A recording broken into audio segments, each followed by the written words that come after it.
Bismillahirrahmanirrahim. Assalamu alaikum.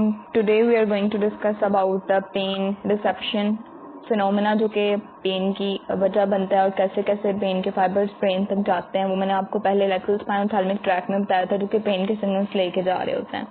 अब हम बनेंगे पेन की परसेप्शन को, फास्ट पेन को और स्लो पेन को और इसके अलावा गेटिंग थ्योरी के बारे में इंशाल्लाह। तो स्टार्ट करते हैं। तो पेन जो है वो एक कॉम्प्लेक्स फिनोमेना है जो कि डिपेंड करता है दो चीज़ों पर। ये एक कॉम्प्लेक्स फिनोमेना है, ठीक है, और ये दो चीज़ों के ऊपर जो है वो डिपेंड कर रहा होता है। एक ही डिपेंड करता है इमोशनल स्टेट के ऊपर, उस पेशेंट की, उस पर्सन की इमोशनल स्टेट के ऊपर, और इसके अलावा उसका पास्ट एक्सपीरियंस, ठीक है, उस पेन का। अगर वो उसको पहले भी हो चुकी है, ठीक है, तो मेमोरी में स्टोर जो फेनोमेना है वो एक्टिवेट हो जाएगा। तो ये दो चीज़ों के ऊपर डिपेंड करती है, एक उसकी इमोशनल स्टेट के ऊपर और एक उसके पास्ट एक्सपीरियंस के ऊपर।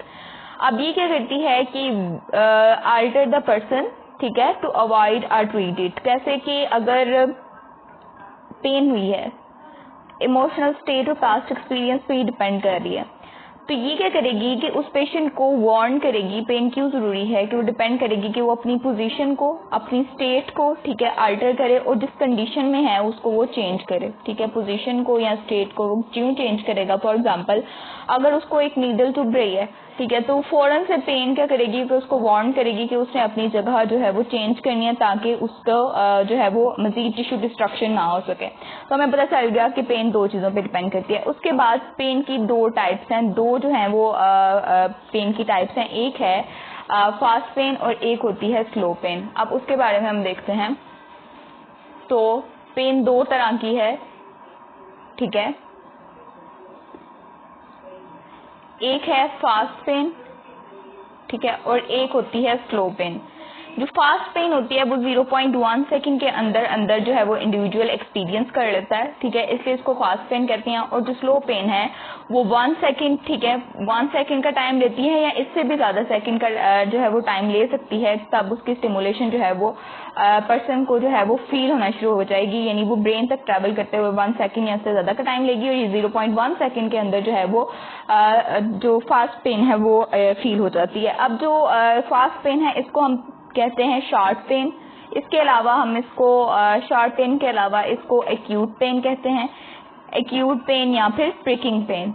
तो ये तीन नेम हैं किसके, फास्ट पेन के। अब जो स्लो पेन है उसको हम क्या कहते हैं, बर्निंग पेन, यानी स्लो हो रही है ना, तो बर्निंग पेन भी स्लो पेन में आती है। इसके अलावा एकिंग पेन और इसके अलावा थ्रॉबिंग पेन भी इसको कहा जाता है। तो ये इसके तीन नेम हो गए। अब ये जो फास्ट पेन है ये टोटली जिस एरिया पे होगी, फॉर एग्जांपल अगर फिंगर का इस एरिया पे जो है वो नीडल प्रिक की है तो इसी एरिया पे ये जो है वो कन्फाइंड रहेगी। जबकि जो स्लो पेन है उसके अंदर vast amount of tissue destruction जो होती है, ठीक है, और इसके अलावा इसके अंदर जो स्टिमुलस होता है वो दो तरह के स्टिमुलस होते हैं, जिसके अंदर मैकेनिकल और थर्मल स्टिमुलस आ जाएगा। एक मैकेनिकल स्टिमुलस आ जाएगा और दूसरा थर्मल स्टिमुलस आ जाएगा। लेकिन जो स्लो पेन है उसके अंदर मैकेनिकल, ठीक है, थर्मल, मैकेनिकल हो गया, थर्मल हो गया और क्या हो गया, केमिकल, तीनों स्टिमुलस जो हैं वो स्लो पेन के अंदर आते हैं। इसके अंदर सिर्फ मैकेनिकल और थर्मल आएगा, इसके अंदर मैकेनिकल भी आएगा, थर्मल भी आएगा और केमिकल, तो तीनों तरह के जो है वो स्टिमुलस आते हैं। तो ये डिफरेंस हो गया फास्ट पेन और स्लो पेन का। इसके अलावा जो फास्ट पेन होती है वो सीएनएस तक दो तरह के जो है वो फाइबर जिनके अंदर ए डेल्टा एक्सॉन्स आते हैं उनके थ्रू जो है वो सीएनएस तक ट्रेवल करती है। जबकि जो स्लो पेन होती है उसके अंदर टाइप सी फाइबर्स होते हैं, ठीक है, जो कि लेके जाते हैं पेन के सिग्नल्स को टुवर्ड्स द सीएनएस। और ये जो इनका डायमीटर होता है वो थोड़ा स्मॉल होता है टाइप सी फाइबर्स का, और जो ए डेल्टा फाइबर्स हैं उनका लार्ज डायमीटर होता है और इनका स्मॉल डायमीटर्स होते हैं। अब ऑब्वियसली फास्ट पेन है तो इसकी इन फाइबर्स की पेन को कैरी करने की वेलोसिटी जो होती है वो भी ज्यादा होती है। ये तकरीबन होती है 6 to 30 मीटर पर सेकेंड। और इनकी अगर हम स्लो पेन के फाइबर्स की बात करें तो इसकी वेलोसिटी होती है 0.5 to 2 मीटर पर सेकेंड, जो कि कॉन्शियसनेस तक जो है वो लेट पहुंचती है, लेकिन ये ज्यादा देर तक जो है वो स्टिमुलेशन करवाती रहती है। तो ये डिफरेंस मेन हो गया फास्ट पेन स्लो पेन का, कि इसको हम शार्प, एक्यूट और प्रिकिंग पेन कहते हैं। बर्निंग, एकिंग और थ्रॉबिंग पेन ये type C fibre slow pain को लेके जा रहे होते हैं। फास्ट पेन को ए डेल्टा या लार्ज फाइबर लेके जा रहे होते हैं। इसके अंदर मैकेनिकल और थर्मल स्टिमुलस आता है, इसके अंदर मैकेनिकल, थर्मल, केमिकल तीनों स्टिमुलस आ रहे होते हैं। और वेलोसिटी का डिफरेंस आ गया कि ये 6 to 30 मीटर पर सेकंड की स्पीड से फास्ट पेन जाती है वो 0.5 to 2 मीटर पर सेकंड की स्पीड से जा रही होती है। अब जो chemical substances in free nerve endings को यानी इन पेन फाइबर्स को एक्साइट करते हैं, उन सब्सटेंसेस की अगर बात करें तो उन सब्सटेंसेस में हमारे पास आती हैं जो है वो न्यूरोट्रांसमीटर्स आते हैं। इसमें सेरोटोनिन आ जाएगा, ठीक है। सेरोटोनिन के अलावा हिस्टामीन आ जाएगा, हिस्टामीन के अलावा ब्रेडिकाइनिन हो गया, ठीक है। और लैक्टिक एसिड और पोटेशियम आयंस भी जो हैं वो भी इस सब्सटेंस के तौर पर एक्ट करते हैं, जो कि इन पेन के फाइबर्स को जो है वो एक्साइट करती है। क्या हो गया, सब्सटेंस कौन कौन सी आ गई, एक आ गई लैक्टिक एसिड और आ गया पोटेशियम आयंस, वो भी इन पेन के फ्री नर्व एंडिंग्स को एक्साइट करते हैं। तो ये जो है हमारे पास आ गई सब्सटेंसेस जो कि एक्साइट कर रही थी फ्री नर्व एंडिंग्स को। हमने देख लिया फास्ट और स्लो पेन में डिफरेंस और पेन क्या होती है। अब नेक्स्ट हम देखेंगे पेन की कंडक्शन कैसे होती है सीएनएस में। जैसे हमने लेटरोस्पाइनोथैलेमिक ट्रैक में पढ़ा था, लेटरोस्पाइनोथैलेमिक ट्रैक ही पेन के सिग्नल्स को लेके जाता है। क्या होता है कि एफरेंट फाइबर जो होते हैं, अगर फॉर एग्जांपल ये स्पाइनल कॉर्ड है, ठीक है, अगर हम ये स्पाइनल कॉर्ड बनाएं और ये इसका पोस्टीरियर ग्रे हॉर्न है, ठीक है, और ये नीचे वाले इसके इंटीरियर ग्रे हॉर्न है, तो क्या होगा कि पेन का सिग्नल जो है वो एफरेंट फाइबर्स पेन के सिग्नल लेके आएंगे, वो इस पोस्टीरियर ग्रे कॉलम की टिप पे आएंगे। उसके बाद क्या होगा कि ये टर्मिनेट कर देंगे सुपरफिशियल लेयर में ग्रे हॉर्न की, और एक्साइटेटरी न्यूरोट्रांसमीटर जो है वो अगर वो फास्ट पेन के फाइबर्स के थ्रू आ रहे हैं तो एक्साइटेटरी न्यूरोट्रांसमीटर रिलीज होंगे, ठीक है। और इसके अलावा सी फाइबर से आ रहे हैं तब भी एक्साइटेटरी न्यूरोट्रांसमीटर जो है वो रिलीज होंगे। जो मेन ट्रांसमीटर होता है वो होता है ग्लूटामेट, जो कि यहाँ पर रिलीज होगा पोस्टीरियर ग्रे हॉर्न में, ठीक है। ग्लूटामेट आता है मेन, वो जब रिलीज होगा तो इसके अलावा ग्लूटामेट के अलावा सब्सटेंस पी जो एक न्यूरोपेप्टाइड है वो भी यहाँ पर रिलीज होगी। सब्सटेंस पी जो कि एक न्यूरोपेप्टाइड है और ये एक न्यूरोट्रांसमीटर है, ये दोनों जो है वो रिलीज होंगे और बाद में वो सेकंड ऑर्डर न्यूरॉन के साथ जब सिनेप्स करेंगे जो है वो फाइबर्स फर्स्ट ऑर्डर न्यूरॉन के, तो फौरन से डिकासेशन होगी और बाद में क्या है वो वेंट्रल स्पाइनोथैलेमिक न्यूक्लियस के पास आएंगे और फिर पोस्ट सेंट्रल गायरस तक। तो ये इसका सारा फिनोमेना था पेन का, जो कि मैंने आपको शॉर्टली सा ब्रीफ कर दिया। अब यहाँ पर एक चीज देख लें कि जो ग्लूटामेट है फास्ट पेन फाइबर्स जो है रिलीज होता है, ठीक है, और जो सब्सटेंस पी है वो स्लोली रिलीज होती है और वाइडली जो है वो डिफ्यूज हो जाती है पोस्टीरियर हॉर्न में और दूसरे न्यूरॉन्स को भी इन्फ्लुएंस करती है। लेकिन ये जो ग्लूटामेट है ये फास्ट लोकेटिंग जो है वो न्यूरोट्रांसमीटर है। क्या होता है कि इनिशियली क्या होता है कि एक शार्प पिकिंग पेन जो है वो फील होती है, ठीक है, वो स्टिमुलेट करेगी फिर सेकंड ऑर्डर न्यूरॉन को, फिर क्या होगा कि एक्सॉन इमीडिएटली डिकासेट करेंगे जैसे मैंने पहले बताया, फिर वेंट्रल पोस्टरोलैटरल न्यूक्लियस थैलेमस में जाके वहां पर फिर से थर्ड ऑर्डर न्यूरॉन के एक्सॉन स्टार्ट हो जाएंगे जब सिनेप्स हो जाएगा और फिर क्या होगा कि वो पोस्ट सेंट्रल गायरस के पास चले जाएंगे। अब जो फास्ट पेन होती है वो प्रिसाइसली जो है वो लोकलाइज्ड होती है, लेकिन जो स्लो पेन होती है वो पुअरली लोकलाइज्ड होती है, यानी कि हमें पता नहीं चल रहा होता कि पेन जो है किस हिस्से से आ रही है। स्लो पेन का ये मसला है, लेकिन फास्ट पेन को हमें फौरन पता चलता है कि पेन इसी पार्ट में बॉडी के इसी हिस्से में हो रही है। फॉर एग्जाम्पल अगर ये पूरी आर्म में पेन हो रही है, ठीक है, अगर ये स्लो पेन है किसी इंजरी की वजह से फॉर एग्जाम्पल, तो हमें नहीं पता चलेगा कि वो इस पॉइंट पे पेन है, इस पॉइंट पे वो पूरी हमें फील होगा कि पूरे बाजू में दर्द हो रही है। तो ये है फिनोमेना किसका, फास्ट और स्लो पेन का। उसके अलावा आपको जो नेक्स्ट उन्होंने एक बताया हुआ है कि अगर जो है वो सी फाइबर से ये जो पोस्टीरियर ग्रे हॉर्न है यहाँ पर रिपीटेडली जो है वो नॉक्शियस स्टिमुलस आता जा रहा है, तो वो क्या होगा as a result of injury जो है वो आता जा रहा है, तो ये क्या करेगा कि सेकंड ऑर्डर न्यूरॉन के रिस्पॉन्स को बहुत ज्यादा इंक्रीज कर देगा। तो वो बहुत ज्यादा इंक्रीज कर देगा तो इसको कहते हैं वाइंडिंग अप फिनोमेना। और ये किसकी वजह से होता है कि ग्लूटामेट रिलीज हो रहा होता है, न्यूरोट्रांसमीटर ग्लूटामेट जो है सी फाइबर से रिलीज होना शुरू हो जाता है, इसकी वजह से इंक्रीज जो है वो फिनोमेना जो है response second order neuron show करता है। अगर हम दूसरी टर्मिनेशन की बात करें तो समटाइम्स जो फास्ट पेन होती है, ठीक है, वो क्या करती है कि वो directly ventral posterolateral nucleus of thalamus तक चली जाती है, उसके बाद जो है वो सेरिब्रल कॉर्टेक्स में रिले करती है। इसके अलावा जो स्लो पेन फाइबर्स हैं वो रेटिकुलर इन्फॉर्मेशन में भी जो है वो टर्मिनेट करते हैं और दूसरे जो है वो इंटायर नर्वस सिस्टम को एक्टिवेट करते हैं। इसलिए जो स्लो पेन होती है वो क्या होती है, पुअरली लोकलाइज्ड होती है और लोअर एरियाज ऑफ ब्रेन में भी जाके ये जो है वो इंडिविजुअल जो है वो अवेयर हो जाता है कि उसको क्रॉनिक नॉसियस या सफरिंग टाइप ऑफ पेन, यानी बहुत ज्यादा छोटी हल्की कॉन्टिन्यूसली जो है वो उसको पेन होती रहती है। अब नेक्स्ट हम देखेंगे गायराए के बारे में कि कौन सा गायरस जो है वो क्या फंक्शन प्ले करता है पेन की परसेप्शन के अंदर। ये जो है वो एक रिसर्च की गई थी, उस रिसर्च के बाद बताया गया था कि डिफरेंट गायरस जो ब्रेन के अंदर होते हैं वो डिफरेंट फिनोमेना का जो है वो रोल प्ले करते हैं पेन की परसेप्शन में।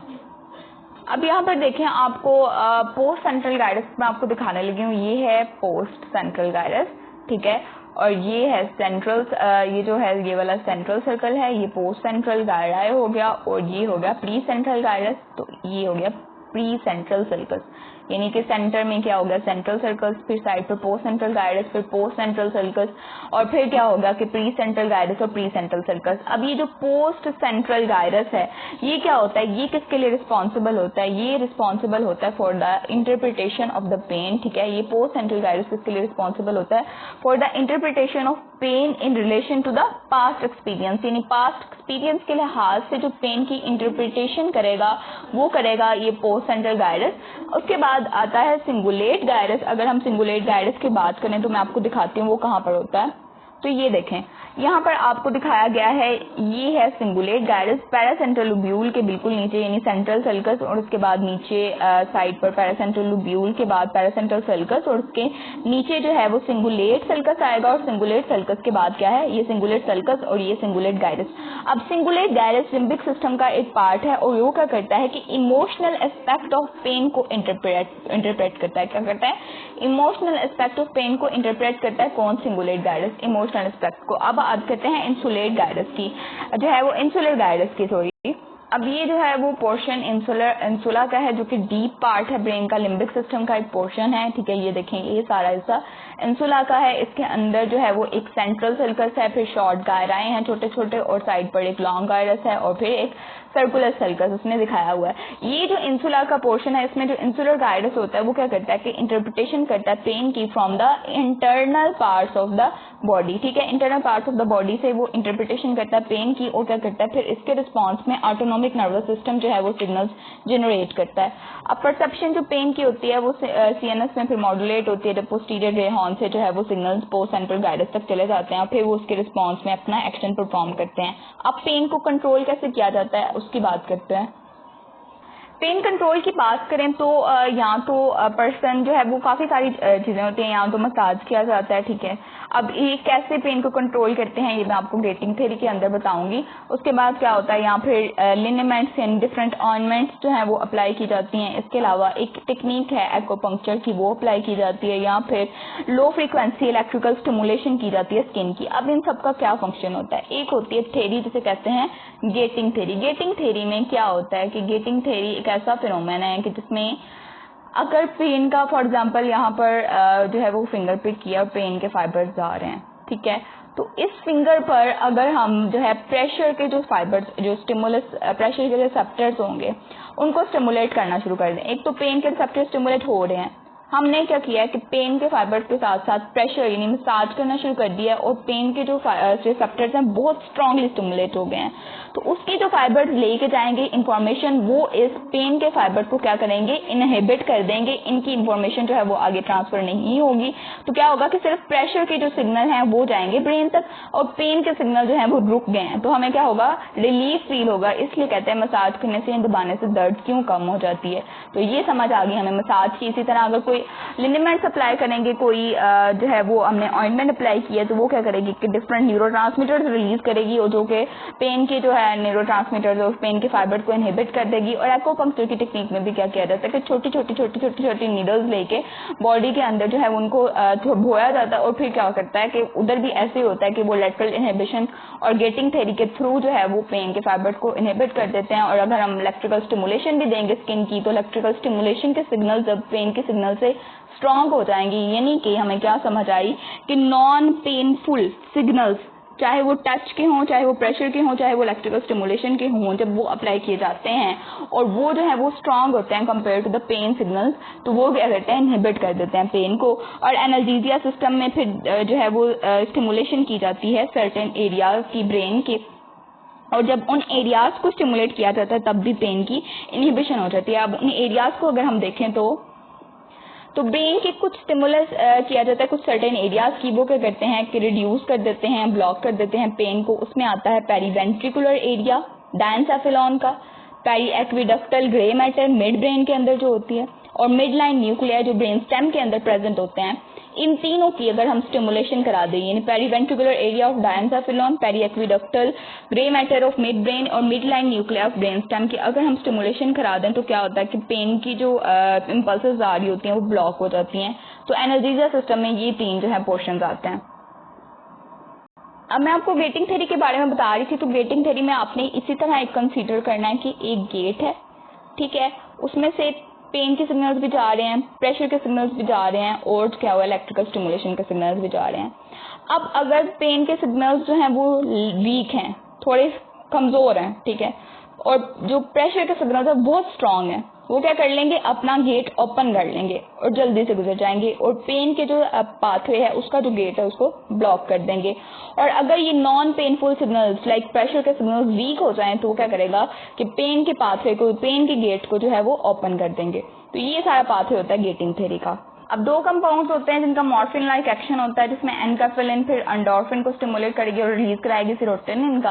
तो ये क्या करते हैं, न्यूरोट्रांसमीटर के सब्सटेंसेस के तौर पर एक्ट करते हैं एनाल्जेसिया सिस्टम में और इनहिबिट कर देंगे सब्सटेंस पी को, जो कि हमें पता था कि पेन के अंदर एक न्यूरोट्रांसमीटर के तौर पर एक्ट कर रहा है। तो क्या होगा कि जब इसके रिलीज को इनहिबिट करेंगे तो पोस्टीरियर ग्रे कॉलम के अंदर तो पेन की फाइबर्स की ट्रांसमिशन जो है वो खत्म हो जाएगी। I hope so you will like the video and आपको समझ आ गया होगा कि पेन का सारा पाथवे कैसे जाता है, पेन को कंट्रोल कैसे किया जाता है और कौन सा प्रोसीजर इसको कंट्रोल करता है। Thank you for watching.